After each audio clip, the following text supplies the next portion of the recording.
छत्तीसगढ़ के नगरीय निकायों में अब सभी सुविधाएं ऑनलाइन उपलब्ध होंगी। डिप्टी सीएम ने कहा कि इससे डिजिटल छत्तीसगढ़ का सपना साकार होगा। नागरिक अब घर बैठे सेवाओं का लाभ उठा सकेंगे।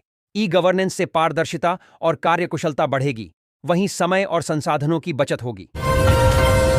सरकार ने नई योजना शुरू की है, जिसके तहत लाभार्थियों को हर साल 5,000 रुपये मिलेंगे।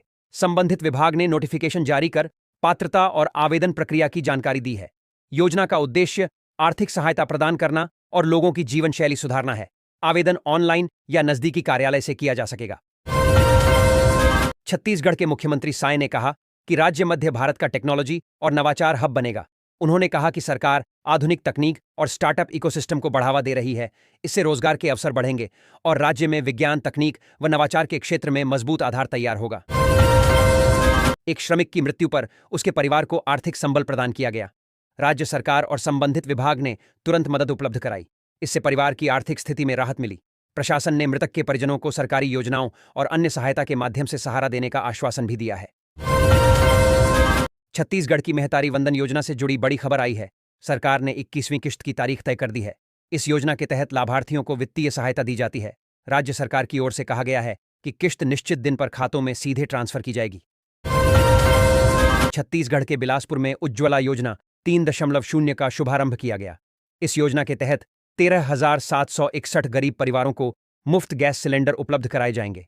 मुख्यमंत्री ने कहा कि यह पहल गरीब परिवारों के जीवन स्तर सुधारने और स्वच्छ ऊर्जा के उपयोग को बढ़ावा देने के लिए महत्वपूर्ण कदम है। रेलवे ने हाल ही में हुए ट्रेन हादसे के घायलों को तत्काल राहत के तौर पर 50,000 रुपये की अनुग्रह राशि देने की घोषणा की है। रेल मंत्री ने सभी संबंधित अधिकारियों को छत्तीसगढ़ में 26 किसानों के साथ 40 लाख रुपए की धोखाधड़ी का मामला सामने आया है। आरोपी ने उन्हें दूध डेयरी के लिए लोन दिलाने का झांसा दिया और पैसे ठग लिए। किसान प्रशासन के पास शिकायत लेकर न्याय की मांग कर रहे हैं। पुलिस ने जांच शुरू कर दी है।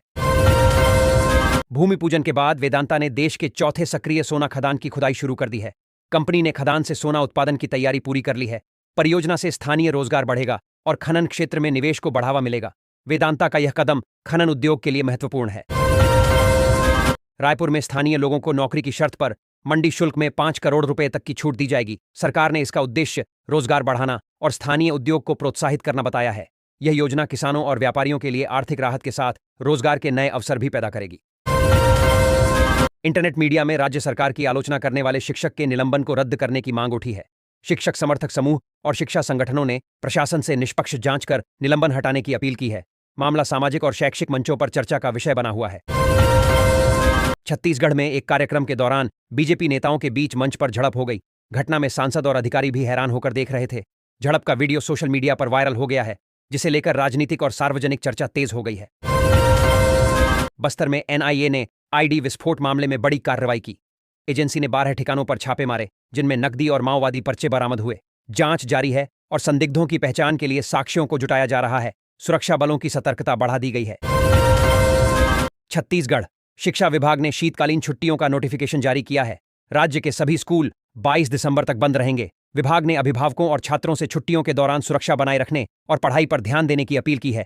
स्कूलों में फिर 23 दिसंबर से नियमित कक्षाएं होंगी। धमतरी जिले की 222 ग्राम पंचायतें बाल विवाह मुक्त घोषित की गई हैं। जिला प्रशासन ने 2026 तक पूरे जिले को बाल विवाह मुक्त बनाने का लक्ष्य रखा है। अभियान के तहत जागरूकता कार्यक्रम, शिक्षा और सामुदायिक सहयोग के माध्यम से किशोरियों के अधिकारों की सुरक्षा सुनिश्चित की जा रही है। छत्तीसगढ़ के 1500 स्कूल मॉडल स्कूल बनेंगे। लोक शिक्षण संचालनालय ने सभी जिला शिक्षा अधिकारियों को पत्र जारी कर आवश्यक तैयारी शुरू करने के निर्देश दिए हैं। शिक्षा की गुणवत्ता सुधारने के उद्देश्य से यह बड़ा कदम उठाया गया। धान का समर्थन मूल्य पर विक्रय करने के लिए किसानों को पंजीयन 31 अक्टूबर तक करवाना अनिवार्य है। देर करने पर लाभ नहीं मिलेगा। सरकार ने किसानों से समय पर पंजीयन कराने की अपील की है। पुलिस ने नक्सलवाद का एक और किला फतह कर कई नक्सलियों को आत्मसमर्पण के लिए मजबूर किया। सामने आए लोगों पर लाखों रुपए का इनाम रखा गया था। सुरक्षा बलों की सतर्कता और ऑपरेशनल सफलता से इलाके में कानून व्यवस्था मजबूत हुई है। अभियान लगातार जारी है। एक्ट्रेस सिंगर सुलक्षणा के निधन पर छत्तीसगढ़ के मुख्यमंत्री साय ने गहरा शोक व्यक्त किया। उन्होंने कहा कि छत्तीसगढ़ की बेटी ने अपनी सुरों और अभिनय से प्रदेश का नाम रोशन किया। मुख्यमंत्री ने परिवार को सांत्वना दी और कला जगत में उनके योगदान को याद किया। छत्तीसगढ़ में शराब प्रेमियों के लिए बड़ी खबर है। राज्य सरकार अब शराब की बिक्री और वितरण को व्यवस्थित कर रही है। नई नीतियों और ठिकानों के माध्यम से जाम की आपूर्ति बढ़ाई जाएगी। इससे राजस्व वृद्धि और नियंत्रित शराब व्यवस्था सुनिश्चित करने का लक्ष्य रखा गया है। जगदलपुर के बस्तर में पिछले 25 वर्षों में फसल क्षेत्र दोगुना हो गया है। बीज वितरण में भी 10 गुना वृद्धि हुई है। कृषि विकास और किसानों के सहयोग से उत्पादन बढ़ा है। प्रशासन ने बेहतर तकनीक और प्रशिक्षण के जरिए क्षेत्र में कृषि प्रगति को गति दी है। धमतरी में धान कटाई में तेजी आई है, जिससे मजदूरों की मांग बढ़ गई है। किसानों ने समय पर फसल कटाई और भंडारण के लिए अतिरिक्त श्रमिकों की व्यवस्था शुरू कर दी है। स्थानीय बाजार में कामगारों की उपलब्धता को लेकर हलचल बढ़ी है और मजदूरी दरों में भी वृद्धि हुई है। धमतरी में हाईटेक थोक सब्जी मंडी की मांग तेज हो गई है। जर्जर गोदामों और भंडारण की खराब स्थिति के कारण थोक विक्रेता परेशान हैं। बेहतर बुनियादी ढांचे और सुरक्षित भंडारण की उम्मीद में किसान और व्यापारी नई मंडी के जल्द निर्माण की मांग कर रहे हैं। अंबिकापुर में सरकारी चावल की तस्करी की कोशिश को ग्रामीणों ने पकड़ा। ग्रामीणों ने तुरंत सूचना पुलिस को दी, जिसके बाद तस्करों को पकड़ने की कार्रवाई शुरू हुई। इस घटना से जिले में सरकारी खाद्य सामग्री की सुरक्षा और निगरानी बढ़ाने की आवश्यकता पर ध्यान गया। छत्तीसगढ़ से फोर्टिफाइड चावल की पहली खेप पापुआ न्यू गिनी पहुंच गई है। इससे प्रदेश की वैश्विक पहचान को नया आयाम मिला है। कृषि और उद्योग विभाग ने इस सफलता को राज्य के आर्थिक विकास और कृषि निर्यात में महत्वपूर्ण कदम बताया है, जो किसानों के लिए नए अवसर खोलता है। बिलासपुर ट्रेन हादसे में लोको पायलट साइको टेस्ट में फेल होने के बावजूद ट्रेन चला रहा था। यह रेलवे की बड़ी लापरवाही उजागर करता है। जांच में सुरक्षा प्रोटोकॉल और नियमों की अनदेखी सामने आई है। प्रशासन ने जवाबदेही तय करने के लिए कार्रवाई शुरू कर दी है।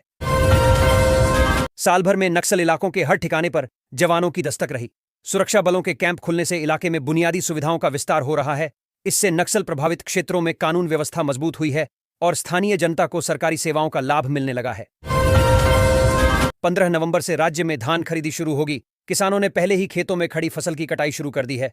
कृषि विभाग ने कहा कि इस बार धान की गुणवत्ता और कीमत सुनिश्चित करने के लिए विशेष तैयारियां की गई हैं। किसानों में उत्साह और उम्मीद देखी जा रही है। छत्तीसगढ़ के बिलासपुर में उज्ज्वला योजना 3.0 का शुभारंभ किया गया। इस योजना के तहत 13,761 गरीब परिवारों को मुफ्त गैस सिलेंडर उपलब्ध कराए जाएंगे। मुख्यमंत्री ने कहा कि यह पहल गरीब परिवारों के जीवन स्तर सुधारने और स्वच्छ ऊर्जा के उपयोग को बढ़ावा देने के लिए महत्वपूर्ण कदम है।